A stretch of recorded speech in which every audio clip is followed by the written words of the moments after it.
नमस्कार. Banking lecture सिरीजमध्ये आज आपण स्टेट बँक ऑफ इंडियाचा इतिहास व सद्यस्थिती याबद्दलची अधिक माहिती घेणार आहोत. भारतीय बँकिंग व्यवसायामध्ये सर्वात मोठी, सर्वाधिक शाखा अधिक असणारी व या बँकिंग व्यवसायातील सर्वाधिक मोठा हिस्सा ज्या बँकेकडे आहे ती बँक म्हणजे स्टेट बँक ऑफ इंडिया. किंबहुना या देशातील आधुनिक बँक व्यवसायाची सुरुवात ज्या बँकिंग संस्थेपासून झाली ती बँकिंग संस्था म्हणजे स्टेट बँक ऑफ इंडिया. तर चला मग आज आपण या स्टेट बँक ऑफ इंडियाच्या इतिहास, वर्तमान परिस्थिती, तिच्या अनेक वेगवेगळ्या सबसिडियरी ऑर्गनायझेशन व तिच्या व्यवसायाबद्दलची अधिक माहिती घेऊया. स्टेट बँक ऑफ इंडिया किंवा SBI या नावाने जगभरामध्ये परिचित असणारी या देशातील सर्वात मोठी कमर्शियल बँक की जिचा पूर्व इतिहास जर आपण पाहिला तर त्याची सुरुवात ही प्रेसिडेन्सी बँक्स म्हणजेच ज्याला आपण इलाका बँका असे म्हणतो, या इलाका बँकांच्या स्थापनेपासून ब्रिटिश कालावधीमध्ये याची सुरुवात झाल्याची आपणास दिसून येते. स्वातंत्र्यपूर्व काळात तत्कालीन ब्रिटिश शासनाने त्यावेळच्या ईस्ट इंडिया कंपनीच्या पुढाकाराने या देशात 3 वेगवेगळ्या प्रेसिडेन्सी बँक्स म्हणजेच इलाका बँकांची स्थापना करण्यात आलेली होती. त्यामधील पहिली बँक म्हणजे द बँक ऑफ बेंगॉल की जिची स्थापना 2 जून 1806 मध्ये झालेली होती. या बँकेचे भांडवल हे 5 लाख इतके होते. तर या बँकिंग संस्थेला 1823 मध्ये त्या इलाक्यासाठी म्हणजेच बंगाल प्रांतासाठी नोटा छापण्याचे अधिकार हे प्रदान करण्यात आलेले होते. त्यानुसार बँक ऑफ बेंगॉल हे बंगाल प्रांतासाठी नोटा छापण्याचे देखील कार्य करत होती. त्याचबरोबर या देशामधील विविध प्रकारच्या बँकिंग सेवांची सुरुवात देखील या बँकेपासून झाल्याचे आपणास दिसून येते. त्याचबरोबर 1839 मध्ये या बँकेस गव्हर्नमेंटला अनेक वेगवेगळ्या प्रकारच्या शाखांच्या माध्यमातून सर्व्हिसेस प्रोव्हाइड करण्यासाठी शाखा ओपन करण्याची परवानगी तत्कालीन शासनाने दिलेली होती. त्याचबरोबर या देशातील बिल ऑफ एक्सचेंज म्हणजेच अंतर्गत देवाणघेवाणीचे कार्य या बँकेला अलाउड करण्यात आलेले होते. त्यानंतर 15 एप्रिल 1840 मध्ये दी बँक ऑफ बॉम्बेची स्थापना करण्यात आली. ज्या पद्धतीने बंगाल प्रांतासाठी बँक ऑफ बेंगॉल, त्याच पद्धतीने मुंबई प्रांतासाठी बँक ऑफ बॉम्बेची स्थापना करण्यात आली. या बँकेचे त्यावेळचे भागभांडवल हे 50 लाख रुपये एवढे निर्धारित करण्यात आलेले होते. या बँकेला नोटा छापण्याचे अधिकार, त्याचबरोबर विविध प्रकारच्या बँकिंग सेवा देण्याचे अधिकार देखील उपलब्ध झालेले होते. त्याचप्रमाणे 1 जुलै 1843 मध्ये तिसऱ्या प्रेसिडेन्सी बँकेची स्थापना झाली. ती बँक म्हणजे बँक ऑफ मद्रास. या बँकेचे तत्कालीन भागभांडवल 30 लाख रुपये इतके होते. ही बँक देखील नोटा छापण्याचे कार्य करत होती. त्याचबरोबर इतर वेगवेगळ्या प्रकारच्या बँकिंग सुविधा देण्याचे कार्य देखील करत होत्या. या तिन्ही बँकांना प्रेसिडेन्सी बँक्स किंबहुना यांना इलाका बँका असे म्हटले जात होते. तत्कालीन परिस्थितीमध्ये या देशातील तत्कालीन हिंदुस्थानच्या 3 प्रांतासाठी म्हणजेच बंगाल प्रांत, मुंबई प्रांत व मद्रास प्रांतासाठी नोटा छापणे व त्या प्रांतामधील बँका व सर्वसामान्य व्यक्तींना, त्याचबरोबर ब्रिटिश व्यापाऱ्यांना विविध प्रकारच्या बँकिंग सेवा देण्यासाठी या 3 प्रेसिडेन्सी बँका अत्यंत महत्त्वाची भूमिका पार पाडत होत्या. या तिन्ही बँकांना नोटा छापण्याचे अधिकार हे देण्यात आलेले होते. तथापि 1862 मध्ये तत्कालीन भारत सरकारने यांना नोटा छापण्याचे दिलेले अधिकार हे काढून घेतले व नोटा छापायचे कार्य हे स्वतःकडे घेतलेले होते. तर अशा प्रकारच्या या तिन्ही प्रेसिडेन्सी बँका मध्यवर्ती बँकिंग बरोबरच कमर्शियल बँकिंगचं देखील कार्य करत असल्याचे आपणास दिसून येते. हा स्टेट बँक ऑफ इंडियाच्या इतिहासातील पहिला आणि अत्यंत महत्त्वाचा टप्पा मानला जातो. त्यानंतर दुसऱ्या टप्प्यामध्ये या तिन्ही इलाका बँका म्हणजेच प्रेसिडेन्सी बँकांचे एकत्रीकरण करण्यात आले व दी इम्पिरियल बँक ऑफ इंडिया या एका नवीन बँकेची स्थापना करण्यात आली. यामध्ये प्रामुख्याने 1920 मध्ये Imperial bank of India act 1920 हा एक स्वतंत्र कायदा पास करण्यात आला. या कायद्यातील तरतुदीनुसार या देशातील तिन्ही प्रेसिडेन्सी बँक म्हणजेच the bank of Bengal, the bank of Bombay व बँक ऑफ मद्रास या 3 प्रेसिडेन्सी बँकांचे अमाल्गमेशन करण्यात आले व त्यानुसार नवीन स्वतंत्र अशा द इम्पिरियल बँक ऑफ इंडियाची स्थापना करण्यात आली. प्रत्यक्षात या बँकेची निर्मिती 27 जानेवारी 1921 मध्ये करण्यात आली. त्याचबरोबर या बँकेच्या कार्यचलनासाठी the imperial bank of India act 1921 हा एक स्वतंत्र कायदा हा त्यामध्ये करण्यात आला. या कायद्यातील तरतुदीनुसार इम्पिरियल बँक मध्यवर्ती बँकेबरोबरच कमर्शियल बँकेचं देखील कार्य करत असल्याचे आपणास दिसून येईल. ही एक जॉईंट स्टॉक कंपनी होती, मात्र या कंपनीमध्ये किंबहुना या बँकेमध्ये गव्हर्नमेंटचे पार्टिसिपेशन हे ठेवण्यात आलेले नव्हते. याचाच अर्थ ही बँक स्वतंत्रपणे खाजगी तत्वावरती स्थापन झालेली एक जॉईंट स्टॉक बँकिंग कंपनी म्हणून कार्यरत होती. तथापि या बँकेला गव्हर्नमेंटच्या वेगवेगळ्या प्रकारच्या व्यवहाराच्या अनुषंगाने शासकीय निधी होल्ड करून ठेवणे, त्याचबरोबर पब्लिक डेट म्हणजे सार्वजनिक कर्जाचे व्यवहार करणे, त्याचबरोबर आवश्यकतेनुसार क्लिअरिंग हाऊसच्या सर्व्हिसेस प्रोव्हाइड करणे यासारख्या जबाबदाऱ्या द इम्पिरियल बँक ऑफ इंडियावरती सोपवण्यात आलेल्या होत्या. थोडक्यात 3 इलाका बँकांचे एकत्रीकरण करून 1921 मध्ये एक नवीन बँक जी निर्माण करण्यात आली ती नवीन बँक म्हणजेच the imperial bank of India. थोडक्यात स्टेट बँक ऑफ इंडियाच्या इतिहासामधील हा एक दुसरा आणि अत्यंत महत्त्वाचा टप्पा असल्याचे आपणास दिसून येते.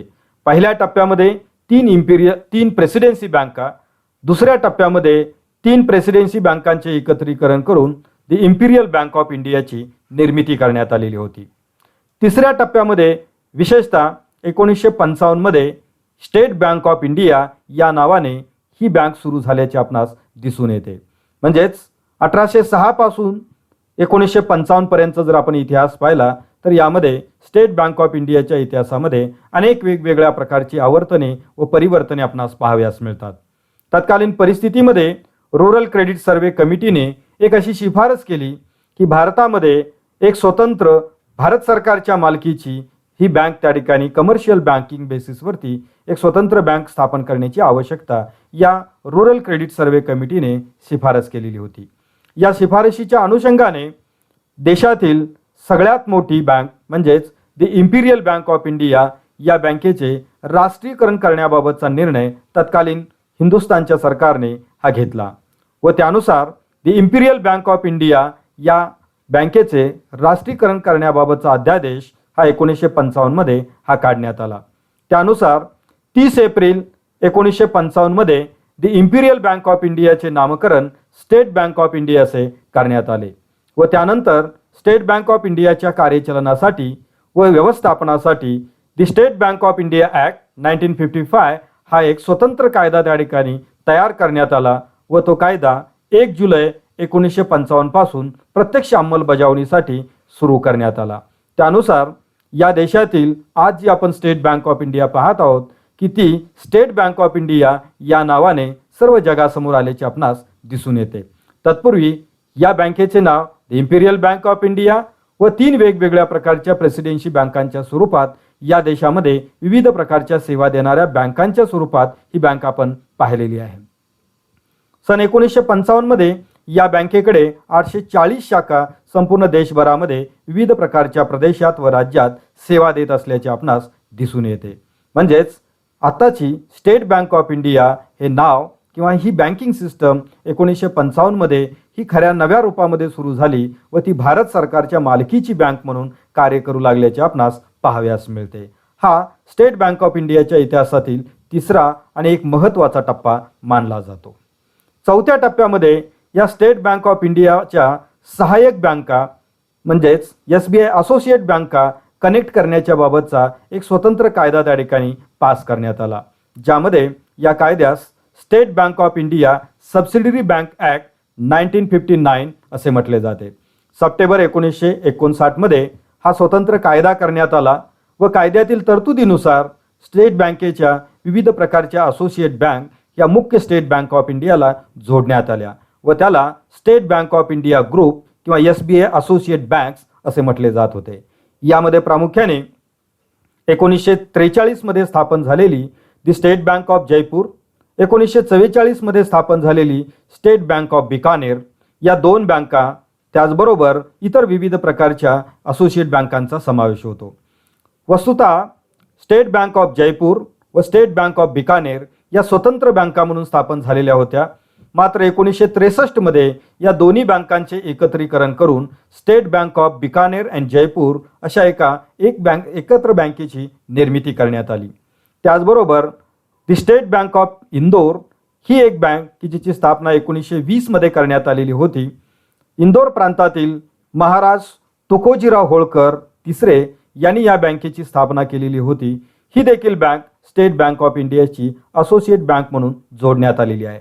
त्याचबरोबर स्टेट बँक ऑफ म्हैसूर की जिची स्थापना महाराज कृष्णराज वडियार चौथे यांनी या बँकेची स्थापना 1913 मध्ये केलेली होती. ही देखील बँक 1959 मध्ये मुख्य स्टेट बँक ऑफ इंडियाला जोडण्यात आली. त्याचबरोबर 1917 मध्ये भूपेंदर सिंह महाराज यांनी स्टेट बँक ऑफ पटियालाची स्थापना केलेली होती. ही बँक देखील स्टेट बँक ऑफ इंडियाला असोसिएट बँक म्हणून जोडण्यात आलेली आहे. त्याचबरोबर 1941 मध्ये सातवे निजाम, हैदराबादचे सातवे निजाम मीर ओस्मान अली खान यांनी स्टेट बँक ऑफ हैदराबादची स्थापना केलेली होती. 1902 मध्ये भावनगर दरबार बँक की जिचे पुढे 1950 मध्ये बँक ऑफ सौराष्ट्र म्हणून त्याचे नामकरण करण्यात आले.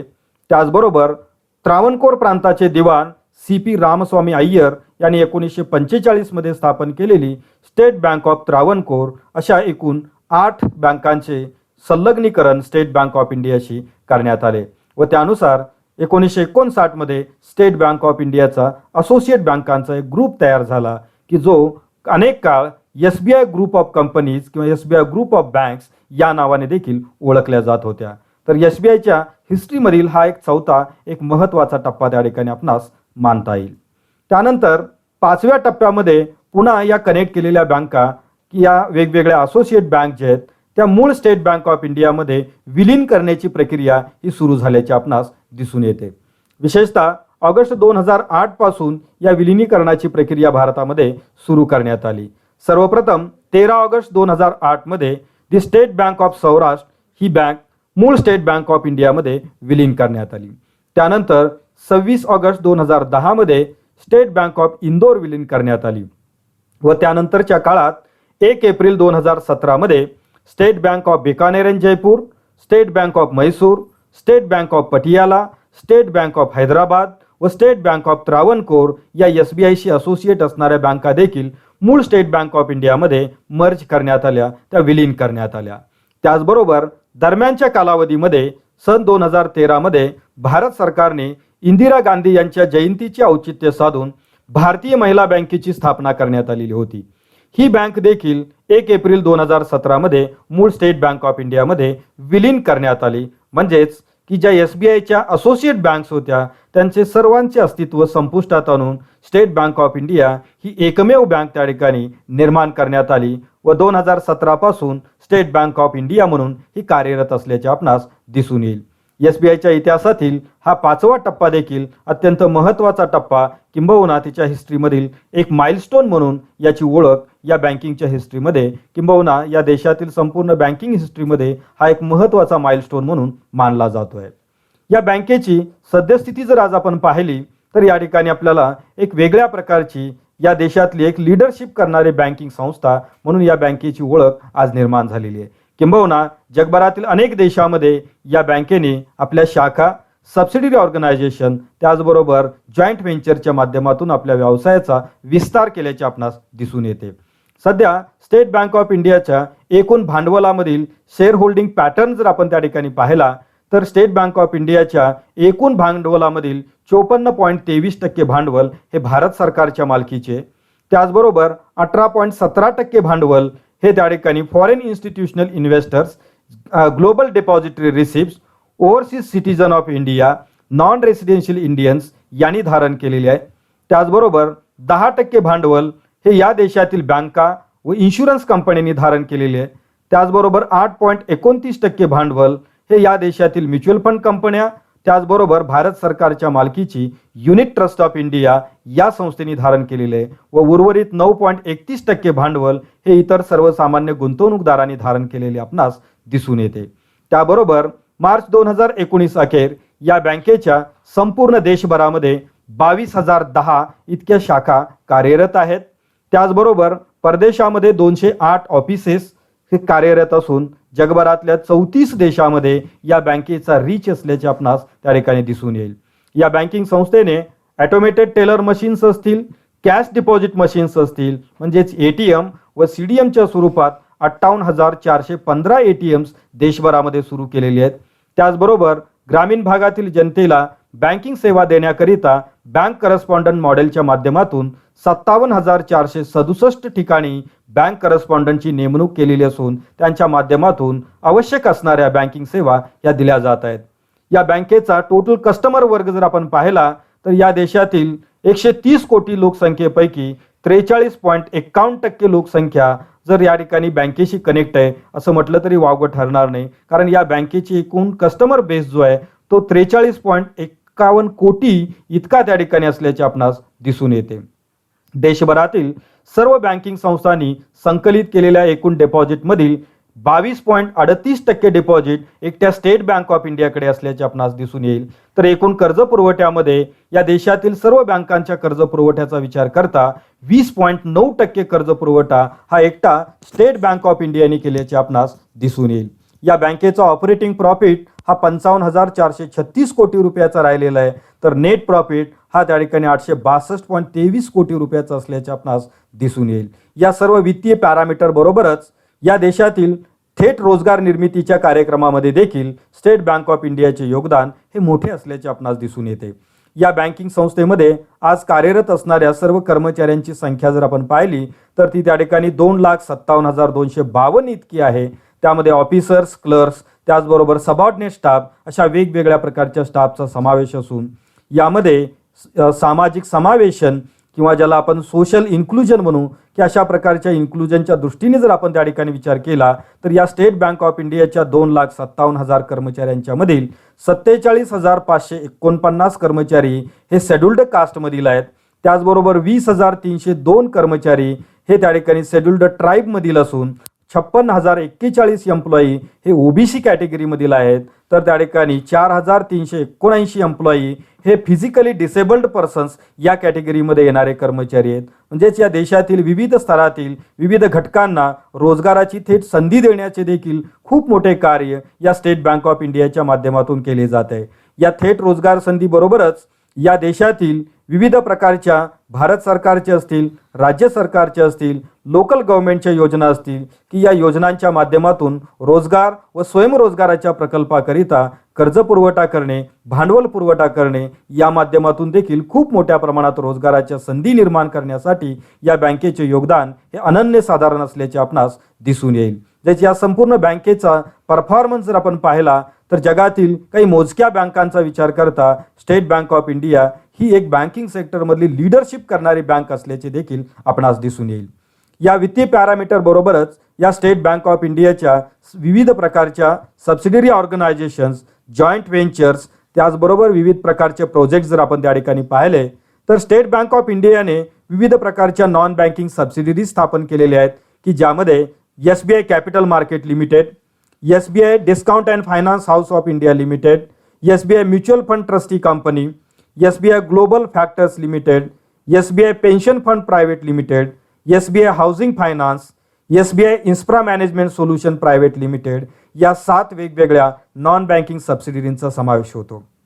त्याबरोबरच या बँकेने विविध प्रकारच्या नॉन बँकिंग सबसिडरी बरोबर जॉईंट व्हेंचर्स देखील सुरू केल्याचे आपणास दिसून येतात की ज्यामध्ये SBI fund management private limited, SBI card and payment services private limited, SBI life insurance company limited, SBI global securities services limited, SBI general insurance company limited, SBI business process management and services limited, SBI payment services private limited या वेगवेगळ्या joint व्हेंचरचा देखील यामध्ये समावेश होतो। त्याचबरोबर 1976 मध्ये या देशात सुरू झालेल्या रिजनल रूरल बँकांची योजना देखील या स्टेट बँक ऑफ इंडियाने सुमारे 22 वेगवेगळ्या प्रकारच्या रिजनल रुरल बँक सुरू केलेल्या होत्या. त्यामधील काही बँकांचे मर्जर झाल्यामुळे आज ती संख्या 17 इतकी असल्याचे आपणास दिसून येते. यामधील औत्सुक्याचा एक भाग म्हणजे सध्या भारतात एकूण 56 रिजनल रुरल बँका काम करतात. त्यामधील 17 बँका या ठिकाणी स्टेट बँक ऑफ इंडियानी स्पॉन्सर्ड केलेल्या बँका आहेत. हे देखील स्टेट बँक ऑफ इंडियाचे या देशाच्या विकासामधील योगदान देण्याच्या दृष्टीने एक महत्त्वाचे पाऊल असल्याचे आपणास दिसून येईल की ज्यामध्ये आंध्र प्रदेश ग्रामीण बँक असेल, अरुणाचल प्रदेश ग्रामीण बँक असेल, छत्तीसगड असेल, त्याचबरोबर मध्य प्रदेश असेल, मेघालय असेल, मिझोराम असेल, नागालँड असेल, अशा अतिदुर्गम परिसरातील किंवा उत्तर पूर्वेकडील राज्यामध्ये विशेषतः या बँकेने रिजनल रुरल बँकांच्या माध्यमातून खूप मोठे योगदान हे दिलेले आहे आणि अखंडपणे देत असल्याचे आपणास दिसून येईल. याबरोबरच परदेशातील काही वित्तीय संस्थांच्या बरोबर देखील या स्टेट बँक ऑफ इंडियाने आपले अलायन्सेस प्रस्थापित केलेले असून तिथे देखील वेगवेगळ्या प्रकारच्या ओव्हरसीज इन्स्टिट्यूशनच्या माध्यमातून ही संस्था विविध प्रकारच्या सेवा देत असल्याचे आपणास दिसून येईल. भारताचा विचार करता SBI कॅपिटल मार्केट लिमिटेडच्या माध्यमातून SBI securities limited, SBI venture capital, SBI UK limited, SBI Singapore, SBI trustee company limited, त्याचबरोबर परदेशात स्थापन करण्यात आलेल्या state bank of India limited Canada, state bank of India California, state bank of India Mauritius, state bank of Indonesia, commercial Indo bank Moscow, Nepal SBI bank limited, state bank of India Botswana, त्याचबरोबर state bank of India UK या वेगवेगळ्या देशामध्ये या overseas इन्स्टिट्यूशनच्या माध्यमातून 208 शाखांच्या माध्यमातून state bank of India overseas services provide करत असल्याचे आपणास दिसून येईल. या संपूर्ण बाबीवरून आपणास एक बाब त्या ठिकाणी निश्चितपणे लक्षात येते की स्टेट बँक ऑफ इंडियाचा इतिहास हा भारतामध्ये खूप मोठा इतिहास असून 1806 पासून त्याची सुरुवात होते. मात्र त्या ठिकाणी या देशाच्या संपूर्ण आर्थिक, सामाजिक व त्या ठिकाणी आंतरराष्ट्रीय स्तरावरती विकास करण्याच्या दृष्टिकोनातून जेवढा इतर बँकांचे योगदान आहे त्याहीपेक्षा सर्वाधिक योगदान या स्टेट बँक ऑफ इंडियाचे आहे. त्यामध्ये थेट रोजगार देण्यासाठी असेल किंवा त्या ठिकाणी इनडायरेक्ट एम्प्लॉयमेंटचे विषय असतील, त्याचबरोबर देशातील शासनाला कर्जपुरवठा करण्यासाठी असेल, विविध प्रकारच्या वित्तीय सेवा देण्याबाबत असेल की या बँकेचे कार्य हे अनन्यसाधारण असे असल्याचे आपणास दिसून येईल. धन्यवाद.